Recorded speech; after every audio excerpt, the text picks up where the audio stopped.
Here we have the first page of a newly unpacked MTR system.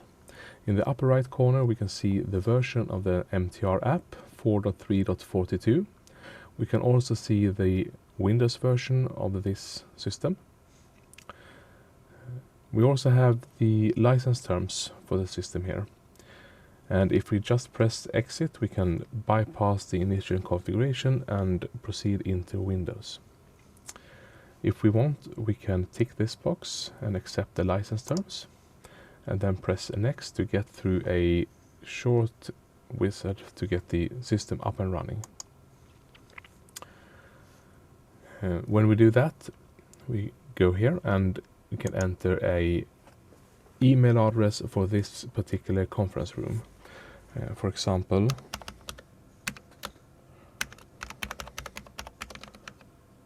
and a password. We can also choose the mode of the system here. Currently the default is Skype for Business only, which means, well, only Skype for Business is available in this system.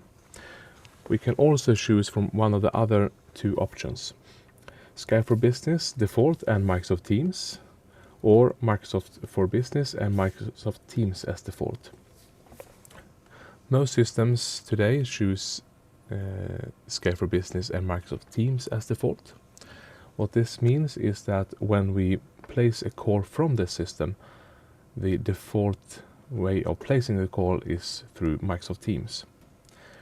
If we instead choose Skype for Business as the default, when we place a new call, it will be a Skype call as a default. So I choose Microsoft Teams as the default. Press next.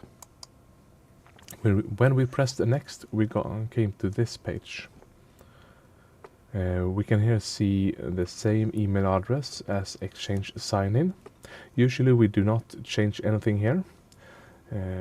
When we do, it is because we have a on-premise Skype server that uses another syntax for a login. For example, we could have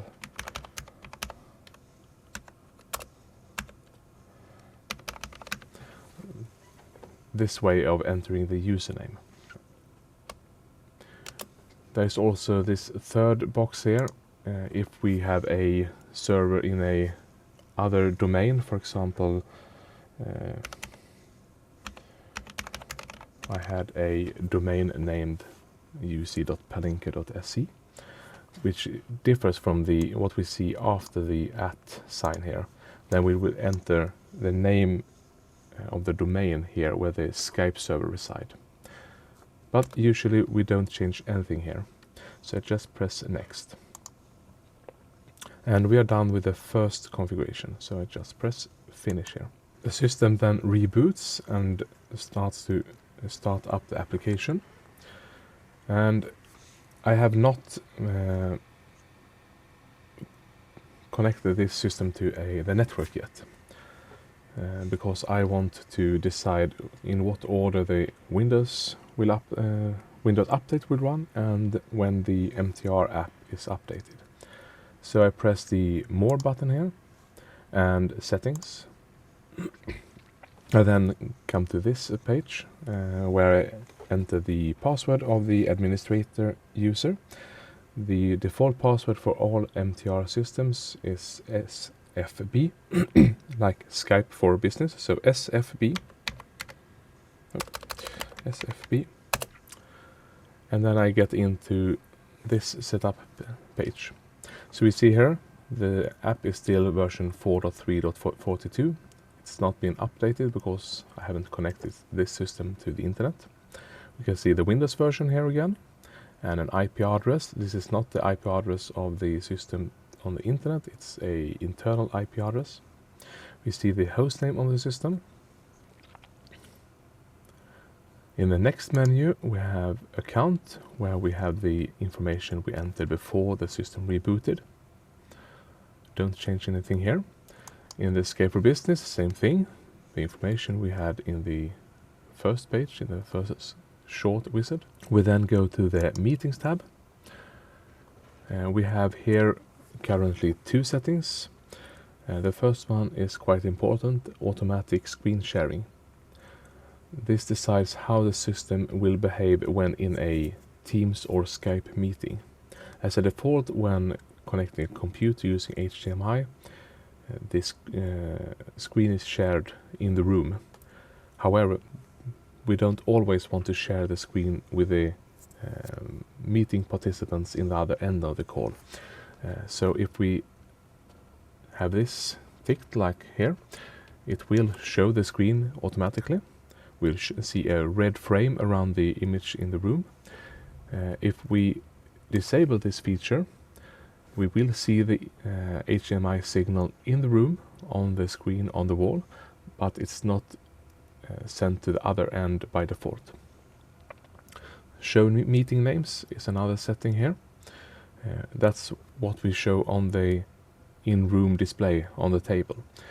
Should we show the name of the meeting as scheduled by the person creating the meeting.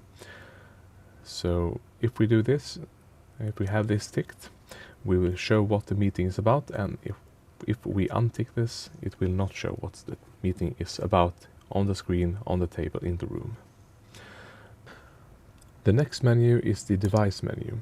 Here we can set if this is a dual monitor system or a single monitor system. If it's a dual monitor system with 2 screens on the wall, we can also choose to swap the screens, so the left and right monitors switch position. We also have the Bluetooth beaconing. This is a feature for computers or users that enter the room with a laptop and want to start a meeting. When you press the connect button in the MTR app, we can see that we can add a room. When we do that, we can see that there is a list of nearby rooms we can connect to. So this is an option for your own computer in the room to connect to this system without having it being a part of the meeting from start. We can also choose to send logs, or rather if the user wants to send some information to the administrator of the system, we can send logs with feedback and enter, for example, a support address where the logs should be sent to, or the information that the user in the room want to provide to the administrator. For example, today it was poor audio quality. The next menu in the system is the peripherals menu. Here we can choose the microphone for the room, also the speaker for the room. There is also a setting here for camera in the room.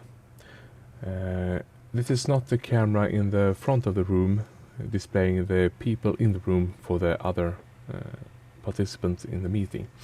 This is a camera for a whiteboard, for example. So it's a whiteboard camera that can be shared like a computer. There are currently three certified cameras for this. The Hadley IQ is one of them. There are also 2 Logitech cameras for this. So if we choose this Unite 20 camera, we get the chosen content camera is not certified. And if we choose this camera, it will not be able to show the room as a in-room camera. It's a camera just for to be pointed towards a whiteboard. Usually in most rooms I've seen there are no whiteboard cameras. So the next here is the select a theme. We can choose from a number of themes for the room. This is how what will be shown on the screens on the wall. And if it's a dual screen system, it will be this wide image, and if it's a single display system, it will just show the right part of the image here. We can also upload our own image as a background for the monitors. So the last part here is the Windows settings. But before clicking this, I will press save and exit to save the information here. I go back to the settings by pressing more again and settings, and the password was SFB. Now I'm going to go into the Windows settings of this system.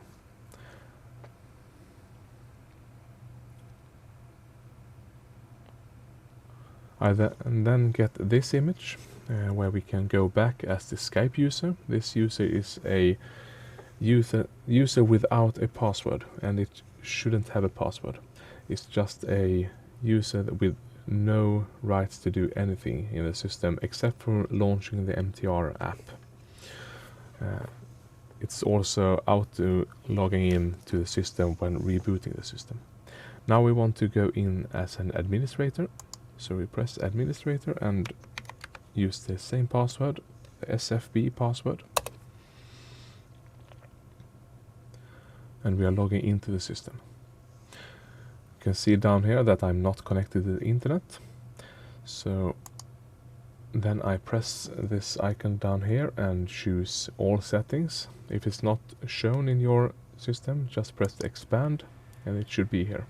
So all settings, update and security, and here it can look a bit different depending on the version of Windows.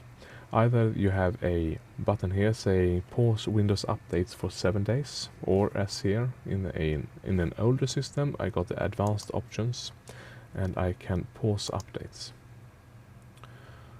So that's what we need to do before connecting the network cable to make sure that no Windows updates are installed before the MTR app has been installed, because the MTR app will block some Windows updates that are not okay to run on a MTR system.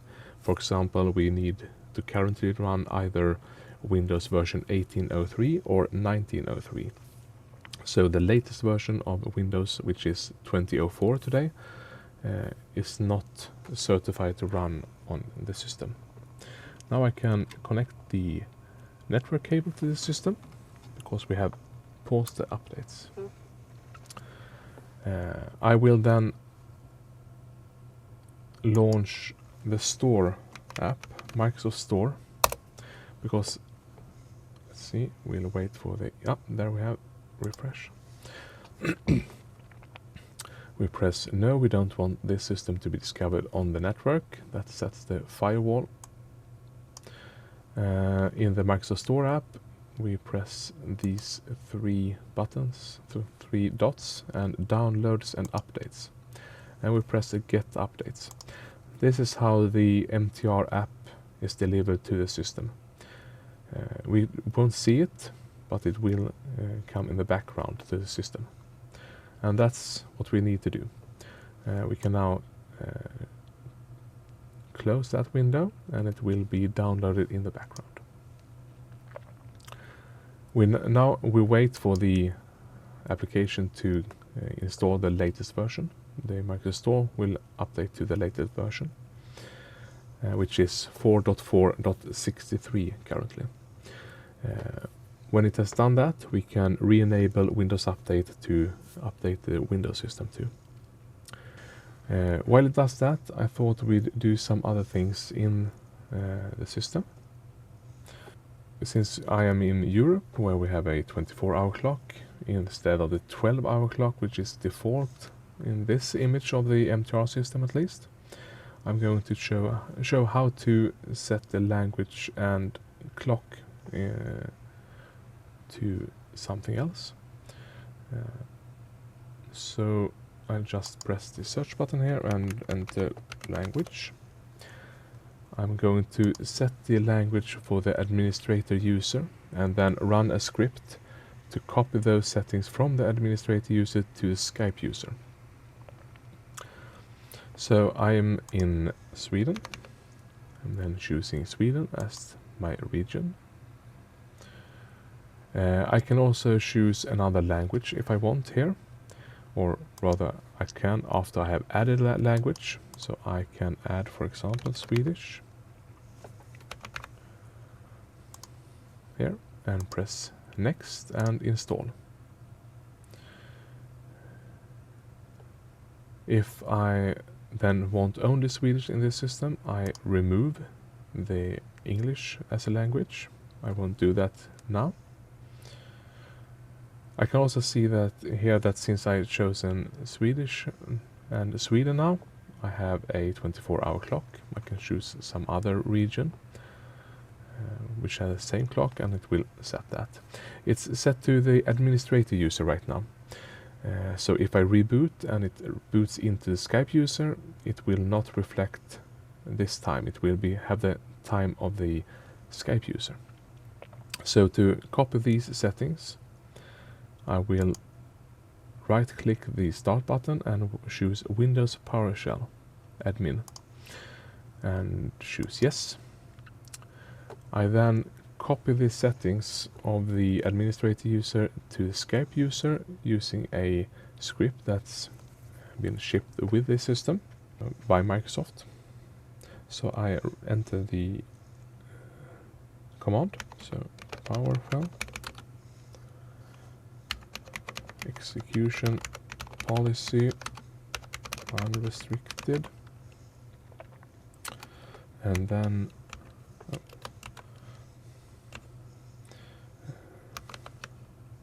C:\Rigel \x64 scripts provisioning and script launch.ps1, and then I add apply current region and language.ps1 and press enter. It will then run the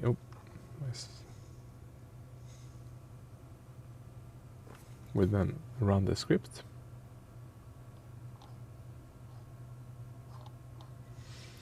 And it should have copied the settings to the Skype user now. So how long should we wait then for the MTR app?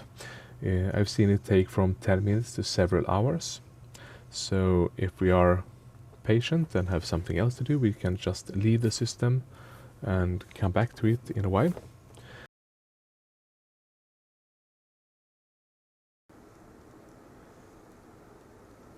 When we have verified that the version is the latest one, 4.4.63 in this case, we'll go back into the Windows settings.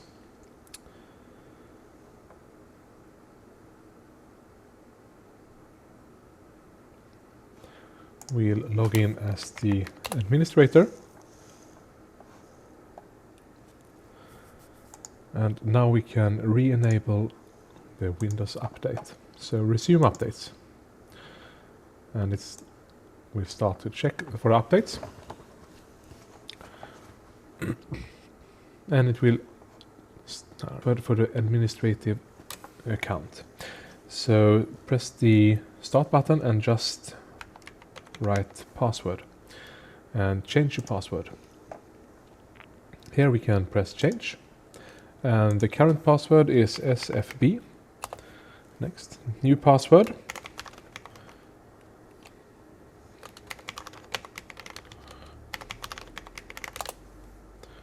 And a password hint, so just anything. Okay, so we are now done. We can let the Windows update run. It will do so in the background. Every night at around 2:30, it will run a Windows update, some scripts to clean up the system, and a reboot. That way the system will be okay every morning when people arrive at the conference room to use it. So that was my presentation of the setting up the Teams room system. So the last thing to do is to just reboot computer. Okay, thank you for watching.